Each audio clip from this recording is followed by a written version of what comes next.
Finally, I can get rid of this trash. My mother-in-law, Emily, spat those venomous words with a cold, disdainful glare that made me feel utterly insignificant. I stood frozen, her cruel words ringing in my ears. For 7 long years, I had endured her contempt, always telling myself that things might change.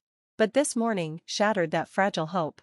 When I told my husband, Mark, I wanted a divorce, Emily pounced with the full force of her bitterness, unleashing a barrage of insults that laid bare her true feelings. It was painfully clear I was never part of this family in her eyes. Desperately, I turned to Mark, clinging to the faint hope that he might defend me, that he might see the hurt in my eyes and stand by me. But instead, his icy words cut deeper than Emily's. "Mom's right," he said with a shrug. "You're useless, just leave already." His gaze mirrored hers, cold, unfeeling, final. In that moment, something in me shifted, a calmness swept over me, extinguishing the fire of humiliation and despair. It was as if I was finally seeing the truth that had been hidden in plain sight. 7 years of misery, 7 years of trying to prove my worth to people who would never see it. "I understand now," I said quietly, my voice steady despite the turmoil inside. "If even my husband doesn't see value in me, then there's no reason for me to stay. My presence here only causes harm, to me and to everyone else." It was the first time I truly felt the strength of my decision. Yesterday, I had reached out for help, sensing the end was near. Now, as if on cue, the doorbell rang. I ignored the hateful shouts behind me, Emily's and Mark's voices, blending into a single cruel cacophony. Calmly, I walked to the door, my hand steady as I unlatched the chain. As I opened the door, the shouting stopped abruptly, swallowed by a heavy silence. "My name is Sarah, I'm 33 years old, a stay-at-home mom. Life has never been easy, and my marriage was no exception. Growing up, I learned early that love could be fragile. My parents divorced when I was in elementary school, a moment that shaped my childhood. "I'm sorry, Sarah," my father had said one evening when I was just 8 years old. "From now on, your mom and I will live apart." I stared at him, confused and heartbroken. "But Mom and Dad, you get along so well," I protested. "Why would you say something like that?" My mom gently stroked my hair, trying to soothe me. "Sweetheart, it's already been decided," she said softly, "but we both love you very much. You'll stay with me, and Dad will visit whenever he can." Tears spilled down my cheeks as I clung to my father. "I don't want to be away from Dad. Will I ever see you again?" He hugged me tightly, his voice trembling. "Of course, you will. I'll always visit, I promise." Though I didn't fully understand why they couldn't be together, their reassurance comforted me. True to their word, my parents arranged regular visits. Despite living apart, I still felt like I had a family. We moved into my grandparents' house, where they helped raise me while my mom worked long hours. My grandparents loved me deeply, and they tried to fill the gaps left by my parents' separation. "Your mom isn't a bad person," they would tell me. "She loves you very much." "That's right," my grandma would add, "and we'll always be here for you, sweetheart." Their love was unwavering, but it couldn't completely fill the void. I didn't have the heart to tell them how lonely I truly felt. It would have broken theirs. Years later, my father explained their divorce. "Your mom and I loved each other, Sarah," he said, "but certain circumstances made it impossible to stay together." Knowing their separation wasn't born out of hatred gave me hope. Though I carried the wounds of that time, I believed that love could still exist, even when things fell apart. After graduating college, I got a job at a large department store, following in my mother's footsteps. I thought working in the same industry might help me understand her better. Even though our relationship often felt distant, I threw myself into my career, hoping to find clarity. 3 years later, the store's owner introduced me to his son, Mark. "Sarah, you're such a hard worker," he said. "I'd love for you to meet my son. Who knows, maybe you'll be perfect for each other." I was hesitant about marriage, but his insistence led to a formal meeting. Mark was set to inherit the family business, and his father saw me as an ideal match. During our first conversations, I shared my fears about marriage and my struggles with trust, shaped by my parents' divorce. Mark listened patiently. "Your mom sounds like an amazing woman," he said. "She must love you deeply, even if it didn't always show." His understanding drew me in. "I felt lonely as a child too," he confessed. "My parents were always busy. That's why I know we can build a loving family together." His sincerity reassured me, and I let myself believe him. Before long, we were engaged. After our wedding, we moved into a beautiful home arranged by Mark's parents. I thought we were starting the perfect chapter of our lives. A year later, I found out I was pregnant. Mark and his parents were thrilled, I was overjoyed too, eager to start the family I'd always dreamed of. Looking back, that was the happiest moment in our marriage, the calm before the storm. Everything changed when we learned I was expecting a girl. I'll never forget the look on my father-in-law, David's face. When I told my father-in-law that I was expecting a girl, his face darkened, and his demeanor shifted. It was as if he saw me as a failure. "A girl? Why couldn't you have a boy to carry on the family name?" he said, his words as cold as his expression. Until that moment, my in-laws had treated me kindly, but now, their warmth vanished, replaced by disdain. "Oh, Mark, you really picked a disappointing wife, didn't you?" Emily, who had always been friendly, now mirrored her husband's contempt. I turned to Mark, hoping he would defend me. He didn't. No matter how many times I begged him to stand up to his parents' cruel comments, he ignored me. Soon, he stopped listening to me entirely. His silence gave his parents free rein to escalate their insults and mistreatment. When I mentioned my plan to return to my parents' home for the birth, they became even more aggressive. "You're part of this family now, Sarah," Emily snapped. "You don't have a home to return to, and being pregnant doesn't mean you can't do housework." At the time, my in-laws lived nearby, but they started spending more and more time at our house, treating it as if it were their own. Despite my nausea and constant fatigue, Emily insisted I continue with all the chores. "Pregnancy isn't an illness, dear," she'd say. "Housework is the duty of a wife." One day, overwhelmed and unwell, I folded the laundry imperfectly, and Emily seized the chance to criticize. "You're folding it all wrong, it'll wrinkle by the time we wear it," she snapped.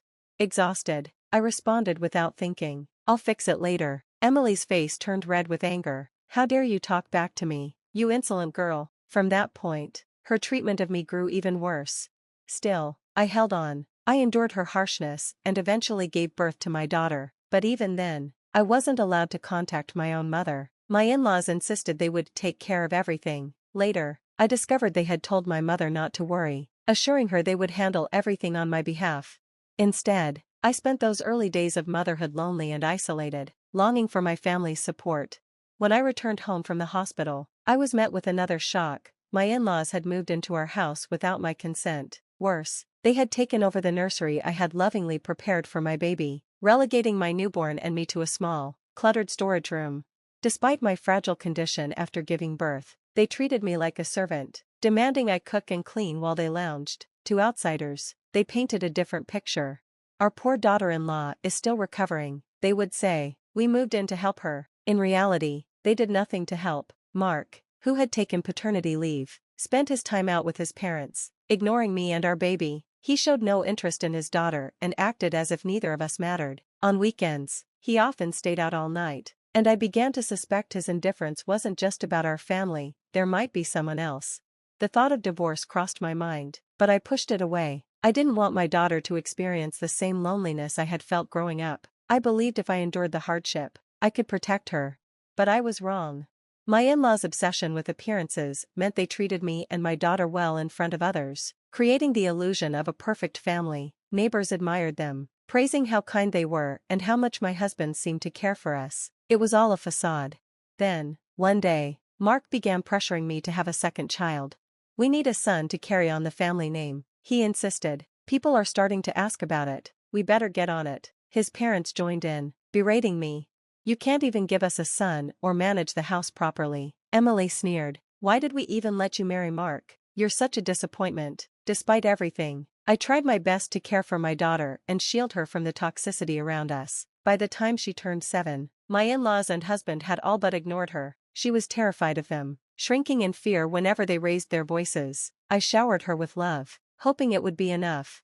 But then something happened that finally broke me. One morning, while I was in the kitchen preparing breakfast, I heard my daughter crying upstairs. Her cries were unusual. She rarely went to the second floor, where my in-laws stayed. Alarmed, I rushed upstairs. At the top of the stairs, I saw Emily towering over my daughter, her hand raised, ready to strike. "Emily!" I screamed, running to my daughter and pulling her into my arms. My little girl clung to me, sobbing uncontrollably. I turned to Emily, my heart pounding with fury and fear. "What were you trying to do to my daughter?" I demanded. Emily clicked her tongue dismissively. "Nothing." Without another word, she turned and walked away as if nothing had happened. Just then, Mark stepped out of the bedroom, his face twisted with irritation. "Mark," I cried. Your mother just tried to hit our daughter. He sighed, clicking his tongue, just like his mother. What did Katie do to upset her? It's probably your fault for not raising her right. Stop bothering me with this nonsense. Without waiting for a response, he walked away, leaving me standing there with my sobbing child in my arms. We retreated to the small storage room we'd been forced to live in since her birth. I sat on the bed, stroking Katie's hair to calm her as my heart raced with anger and despair. Sweetheart, what happened? Can you tell Mommy? Through her tears, Katie explained. Emily had called her upstairs, away from me, and threatened her. When Katie hesitated, Emily used a treasured possession, a handkerchief I had embroidered with her initials, as bait. Grandma took this from me, Katie said, handing me the small, torn piece of fabric. She said if I didn't come upstairs, I wouldn't get it back. My heart shattered. That handkerchief wasn't just a piece of cloth, it was something my daughter cherished, a symbol of my love for her, and Emily had used it to manipulate her. That was the moment I knew I couldn't stay any longer. This wasn't just about me anymore. I had to protect my daughter, no matter the cost. I hugged my daughter tightly, overwhelmed with relief that I had reached her in time. The thought of what could have happened if I hadn't made it chilled me to the core. That moment was a turning point. I couldn't let this nightmare continue. I couldn't keep subjecting my daughter to such a toxic environment. That same day, I called my mother and told her everything. She was horrified but immediately offered to take Katie in. I dropped Katie off at school, packed a few of her belongings, and drove to my mother's house. I knew she would be safe there. That evening, I decided it was time to confront my husband and in-laws. As I approached the living room, I heard their voices and froze. What I overheard made my blood run cold. You should have been more careful, Mom. This morning was too close. I didn't think Sarah would come running so fast, Mark said. I thought I had more time, Emily replied dismissively. Their tone was casual, as if discussing a minor inconvenience, not the horrifying reality of what they had tried to do. Well, if you're going to pull something like that, at least be discreet. We don't want anyone finding out, Mark added with a sneer. Maybe next time, we'll make her pull weeds in the heat. That'll teach her, Emily said with a cold laugh. My heart raced as the realization washed over me. They were conspiring to harm my daughter, and they didn't even care. All the years I had endured their cruelty, telling myself it was for Katie's sake, suddenly felt like a lie. My daughter deserved better than this. She deserved love, safety, and peace, none of which existed in this house. I made up my mind right then. It was time to leave. I called my father and told him everything. He was furious, but he promised to help. As I packed my belongings, I remembered a conversation I'd had with Katie that morning. Katie, would you be okay if Mommy and Daddy lived in different places? I had asked gently. Yes, Mommy, I want that. I want to live with you, she replied without hesitation. Her honesty hit me like a bolt of lightning. I had been so blind to her pain, focusing only on enduring mine. She had suffered just as much, if not more, and had been hiding it just like I had. That evening, the doorbell rang just as my husband and in-laws were shouting at me to leave. I ignored their insults and calmly walked to the door. When I opened it, my father stood there, his presence a calm but firm anchor.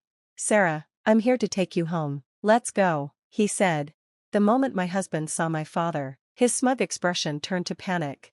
What are you doing here? Mark stammered. It's been a long time, Mark. I'm here for my daughter, my father said, his voice steady but simmering with restrained anger. Mr. Johnson, wait, there must be some misunderstanding, Mark's father interjected, his tone desperate. There's no misunderstanding, my father replied, cutting him off. I've heard everything. This ends now. Mark and his parents froze, finally grasping the gravity of the situation. What they had always dismissed was that my father was a respected and influential figure in the business world, and, more importantly, he had been their store's largest supplier. It's unfortunate, my father continued, but given the circumstances, I'll have to reconsider doing business with you moving forward. The color drained from their faces. Mark's father stammered, Please, Mr. Johnson, this is all a misunderstanding. Sarah is just upset. My father raised a hand, silencing him. Enough. I've seen how you've treated my daughter and granddaughter. I will not allow it to continue.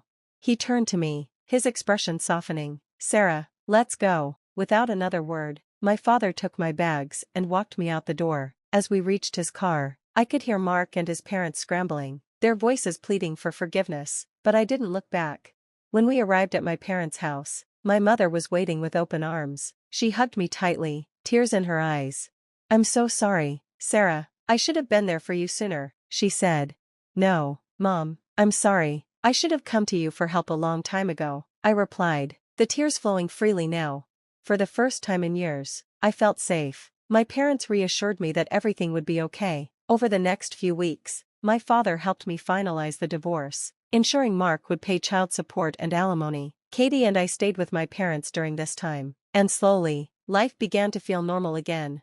Katie started a new school and quickly adjusted, making new friends and laughing in a way I hadn't seen in years. Meanwhile, I found a new purpose working for my mother's jewelry design business. To my surprise, I had a knack for design, and with her guidance, I began building a career. Months later, Mark tried to cause trouble one last time. He showed up at Katie's school, claiming to be her father and demanding to take her home. The school called me immediately, and I rushed over. When I arrived, I barely recognized him, disheveled and desperate. He looked like a shadow of the man I once knew. "Sarah, we need to talk," he pleaded. "I've lost everything, my parents, the store, the house. We can fix this, for Katie's sake." I saw through him instantly. He didn't care about us, he cared about regaining his comfortable life. "We're not getting back together, Mark. It's over," I said firmly. "You're making a mistake. You need me," he snapped, his desperation turning to anger. "I don't need you, Mark. I never did. Katie and I are doing just fine without you," I replied, and with that, I walked away. That was the last time I saw him. In the years that followed, Katie and I built a new life. She thrived in her new school, and I found success in my mother's business. One day, Katie told my father she wanted to travel the world with him. "You'll need to learn fluent Japanese first," he teased. "I'm already working on it, Grandpa," she replied with a grin. For the first time in years, our lives were filled with peace, love, and laughter. We were finally free, and that was enough for me.